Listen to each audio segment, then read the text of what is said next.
इस क्वेश्चन में बताया गया है कि एक पिंड कैपिटल ए जिसका द्रव्यमान कैपिटल एम है, वेग v से 37 से 30 डिग्री के कोण पर प्रक्षेपित किया जाता है।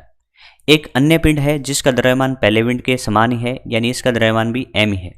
समान वेग से, यानी इसका वेग भी v है, यानी वेग v है, यानी चाल बोल रहा है ये, और 37 से कितने कोण पे फेंका है, 60 डिग्री के कोण पे प्रक्षेपित किया जाता है।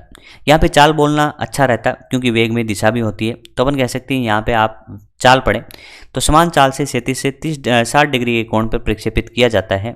तब आपको बताना है कि ए तथा बी की क्षैतिज प्रयासों का अनुपात क्या होगा। तो यहाँ पे अपन कह सकते हैं, देखिए कंडीशन क्या है, दोनों की चाल समान है, दोनों की चाल क्या है, समान है, चाल सेम है।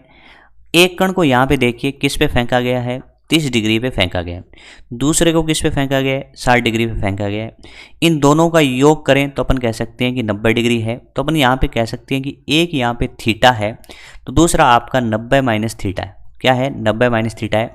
और अपन ये अच्छे से जानते हैं कि समान चाल से एक कण को थीटा पे फेंकें और एक को 90 माइनस थीटा पे फेंकें तो उनकी परास क्या होगी, सेम होगी। तो u यदि सेम हो, एक कण को थीटा पे फेंकें, एक को 90 माइनस थीटा पे फेंकें तो परास सेम होगी।